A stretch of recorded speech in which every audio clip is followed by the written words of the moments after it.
লা ইয়াবকা মিনাল ইসলামি ইল্লা ইসমু,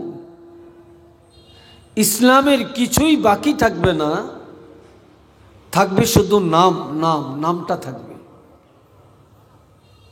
আমরা মুসলমান, আমাদের ধর্ম ইসলাম, শুধুই নামটা আছে, কিন্তু ইসলামের কোনো রীতি নীতি আদর্শ খুঁজে পাওয়া যাবে না। লেনদেনে ইসলাম নাই, কথাবার্তা ইসলাম নাই, বিচার আচারে ইসলাম নাই, অফিস আদালতে ইসলাম নাই, রাষ্ট্র পরিচালনা ইসলাম নাই, বেচা কিনা ইসলাম নাই, বিবাহ শাদীতে ইসলাম নাই। এখন আমরা শুধু মুখে মুখে আমরা মুসলমান, এই নামটা আছে। ওয়ালা ইয়াবকা মিনাল কুরআনি ইল্লা রাসমু, কোরআনের রসমটা আছে, আর কিছু নাই। আমাদের সংবিধান কোরআন, সর্বশ্রেষ্ঠ কিতাব কোরআন, নবীর মাধ্যমে আমরা কোরআন পাইছি, কোরআনের কারণে আমাদের ইজ্জত, শুধু এই রসমগুলো আছে, কোরআনের কোনো আমল বাকি নেই।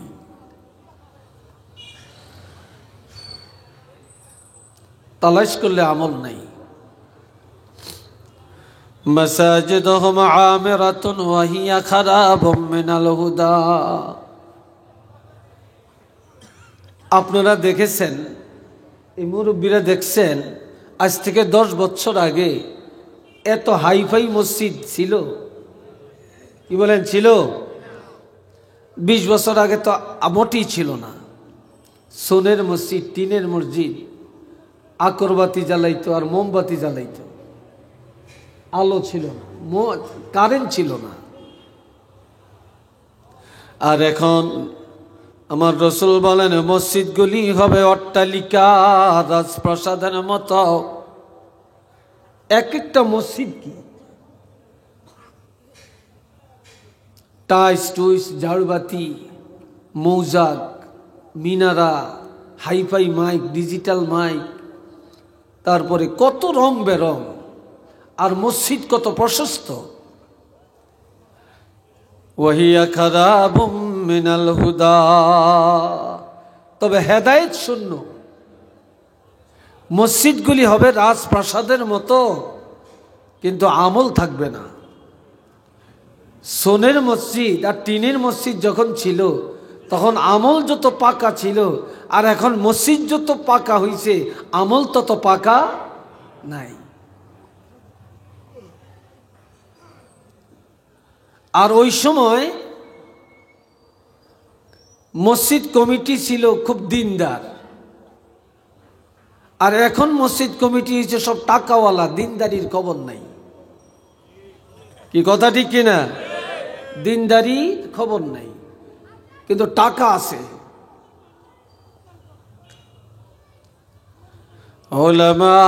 উলামাউহুম শাররু মান তাহতা আদিমিস সামা,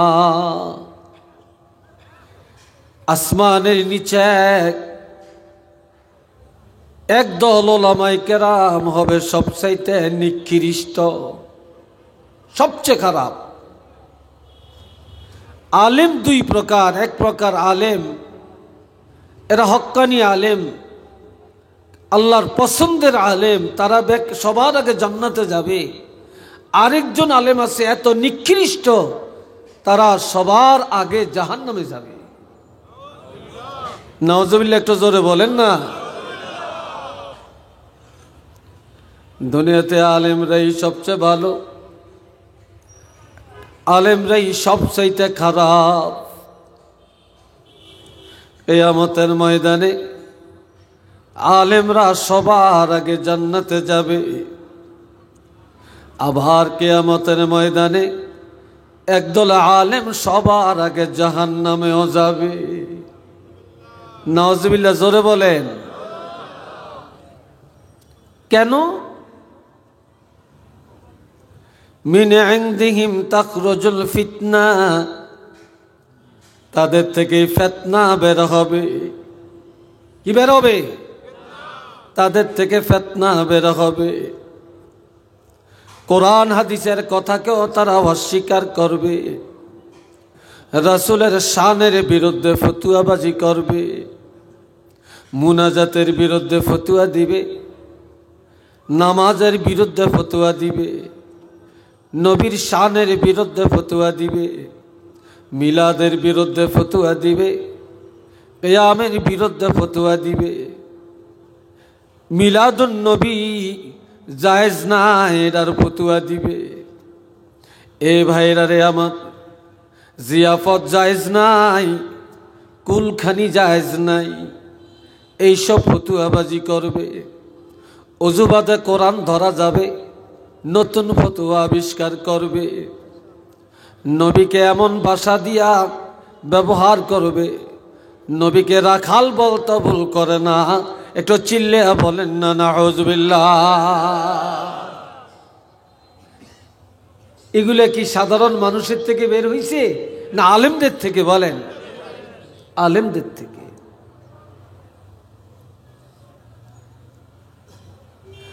আবার এরপরে রাসূল বলেন, এই আলেমদের থেকে ফিতনা বের হবে। সুম্মা তাউদু, আবার এই ফিতনার মধ্যে আলেমরাই ফিরে যাবে, আলেমরাই ফিতনার মধ্যে নিমজ্জিত হয়ে পড়বে। আর এই সময় এই ফিতনার জমানায় ঈমান টিকিয়ে রাখা বড় মুশকিল। এই জন্য দুনিয়ার সব বিরুদ্ধে চলে যেতে পারে, সব দুশ্মন হতে পারে, সব হারিয়ে ফেলতে পারি, তবে সাবধান, আমাদের ঈমান আর আকীদা ধ্বংস করা যাবে না। কথা ঠিক কিনা বলেন? আমাদের ঈমান ও আকীদা হেফাজত করতে হবে।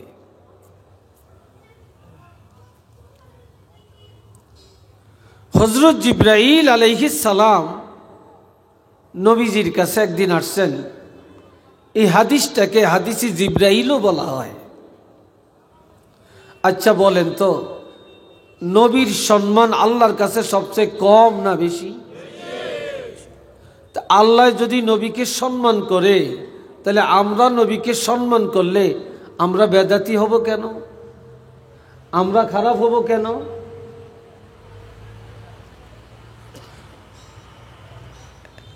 জিবরাইল আমিন এসে বলছেন, ইয়া রাসূলুল্লাহ, হাবাতা জিবরিল ইলান নবী সাল্লাল্লাহু আলাইহি ওয়াসাল্লাম فقال يا رسول الله إن كنت اتخذت إبراهيم خليلا فقد اتخذتك حبيبا وما خلقت خلقا أكرم علي منك ولقد خلقت الدنيا وأهلها لأعرفهم كرامتك ومنازلتك عندي فلولاك ما خلقت آدم ولا الجنة ولا النار। গভীর আগ্রহে কথাটা শুনেন। হযরত জিবরাইল আলাইহিস সালাম, এখানে একটা মাসালা আছে। জিবরাইল জিবরাইল এই কথা এইভাবে বলা নিষেধ, আজরাইল আজরাইল এইভাবে বলা নিষেধ। হযরত আজরাইল আলাইহিস সালাম, জিবরাইল আলাইহিস সালাম এই আদবের সাথে বলতে হবে। কেউ যদি হযরত জিবরাইল আলাইহিস সালাম কথাটা উল্লেখ করে, তাহলে এই আজরাইল আলাইহিস সালামই তো জান কবজ করে, ঠিক না? সেই তো জান কবজ করে। আমরা যখন তার উপর শান্তি কামনা করছি, তখন মালাকুল মউত আমাদের জান কবজের সময়ও আমাদের শান্তির চিন্তা করবে, আরামের চিন্তা করবে। এ জিবরাইল আমিন নবীজির কাছে এসে বললেন, ইয়া রাসূলুল্লাহ, আল্লাহ পাকের পক্ষ থেকে একটা সুসংবাদ নিয়ে আমি আপনার কাছে আসছি। আল্লাহ পাক বলেছেন, হযরত ইব্রাহিম খলিল আল্লাহর বন্ধু হওয়ার জন্য আগ্রহ করেছেন। আল্লাহ বলেছেন, আমি ইব্রাহিম নবীর আবদার গ্রহণ করলাম, আমি তাকে খলিল বানাইলাম। ফাকাদ ইত্তাখাযতুকা হাবিবা, ফাকাদ ইত্তাখাযতুকা হাবিবা। আর তাৎক্ষণিকভাবে আল্লাহ এই কথা জানিয়ে দেন যে আমি আমার হাবিব রহমাতুল লিল আলামিনকে আমি আল্লাহ আমি নিজে আগ্রহ প্রকাশ করে আমার বন্ধু বানাইলাম। এখানে এই কথাটার মধ্যে একটু পার্থক্য আছে। খলিল অর্থ বন্ধু, সাদিক অর্থ বন্ধু, রফিক অর্থ বন্ধু, হাবিব অর্থ বন্ধু। রফিক হলো সাধারণ বন্ধু, সাদিক হলো অন্তরঙ্গ বন্ধু। খলিল অর্থ খলিল হলো যে বন্ধু বন্ধুর কথা রাখে, ওই বন্ধু। ইব্রাহিম নবীকে এই জন্য খলিল বললেন। আমার আল্লাহ যখন যাও অর্ডার দেন, সাথে সাথে ইব্রাহিম খলিলুল্লাহ এটা পালন করেন। কিন্তু আমার নবীকে বললেন হাবিব। এটার অর্থ হলো আল্লাহর হাবিব যখন যা আবদার করবেন, যখন যা চাবেন, নবীর সব আবদার আল্লাহ নিজে পুরা করবে। এই জন্য আমার নবীকে বললেন হাবিবুল্লাহ। ওমা খালাকতু খালকান আকরামা আলাইয়া মিনকা। হাবিব, আমি আল্লাহ এই সৃষ্টি জগতে যত কিছু তৈরি করলাম, তবে আমি আল্লাহর কাছে আপনার চাইতে এত ইজ্জত এত সম্মান আমার কাছে আর কাহারও নাই। আপনার ইজ্জত আমার কাছে সবচাইতে বেশি। ওয়ালাকাদ খালাকতুদ দুনিয়া ওয়া আহলাহা। আমি আল্লাহ সারা দুনিয়া তৈরি করলাম, এই জগতের আহাল অর্থাৎ সৃষ্টি জগৎ, মাখলুকগুলি তৈরি করলাম কেন? লিউআরিফাহুম কারামাতাকা। সকল মাখলুকের কাছে আপনার ইজ্জতকে প্রকাশ করে দেওয়ার জন্যে। ওয়া মানাজিলাতাকা ইনদি। আমি আল্লাহর কাছে আপনার ইজ্জত কেমন, এটা সকল মাখলুকের কাছে প্রকাশ করার জন্যে। ফালাউলাকা, যদি আপনি না হতেন, মা খালাকতু আদম, আমি আল্লাহ আদম নবীকে বানাইতাম না। ওয়ালাল জান্নাতা ওয়ালান নার, বেহেশত এবং দোজখ আমি আল্লাহ বানাইতাম না। আপনি রাসূলুল্লাহ রসিলায় আমি আল্লাহ সারা জগৎ সাজায়া দিলাম। একটু চিল্লিয়া বলুন সুবহানাল্লাহ।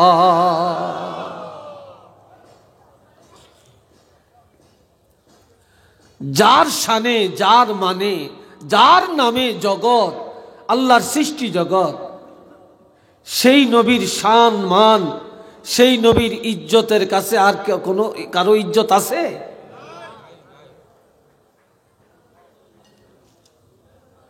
আমার প্রাণের ভাইয়েরা, রাসূল বলেন, ইন্নী কাইলুন কাওলান গায়রা ফাখরিন, ইব্রাহিম খলিলুল্লাহ ওয়া মূসা কালিমুল্লাহ ওয়া ঈসা রূহুল্লাহ ওয়া আনা হাবিবুল্লাহ। এমন একটা কথা আমি তোমাদের কাছে বলতে চাই, যে কথাটি বলার মধ্যে আমি রাসূলের কোনো অহংকার নাই। হযরত আদম নবী আল্লাহ কর্তৃক বৈশিষ্ট্য প্রদত্ত, ইব্রাহিম হলেন খলিল, মুসা হলেন কালিমুল্লাহ, আর ঈসা রূহুল্লাহ, ঈসা নবী হলেন রূহুল্লাহ, আর আমি রাসূল হলাম হাবিবুল্লাহ। রাসূল নিজে বলছেন আমি হাবিবুল্লাহ। আর আল্লাহর হাবিব রহমাতুল লিল আলামিনকে আমার আল্লাহ এত মুআজিজা দিয়েছেন, কোন নবীকে 10টা, কোন নবীর 15টা, কোন নবীর 20টা, কোন নবীর 30টা, কোন নবীর 40টা, কোন নবীর 50, সর্বোচ্চ 90 পর্যন্ত আছে। 90-র উপরে কোন নবীর মেরাজ মুআজিজা নাই। কি নাই? মুআজিজা নাই। আর আল্লাহর হাবিব বলেন, আমি রাসূলুল্লাহকে আল্লাহ এত মুআজিজা দিয়েছেন, যেই মুআজিজা গণনা করা যাবে না। আল্লাহর হাবিব রহমাতুল লিল আলামিনকে আমার আল্লাহ হাজার হাজার মুআজিজা দান করেছেন। একটু চিল্লিয়ে বলেন না মারহাবা। আরেকবার বলেন আল্লাহু আকবার। তবে নবীর মুআজিজার মধ্যে 2টা মুআজিজা সর্বোত্তম। বলেন কয়টা? কথা বলে না। 2টা মুআজিজা। একটা হলো নবীর উপরে আল্লাহ 30 পারা কোরআন নাজিল করেছেন। 2 নম্বরে আমার নবীর জন্য আল্লাহ মেরাজের আয়োজন করেছেন।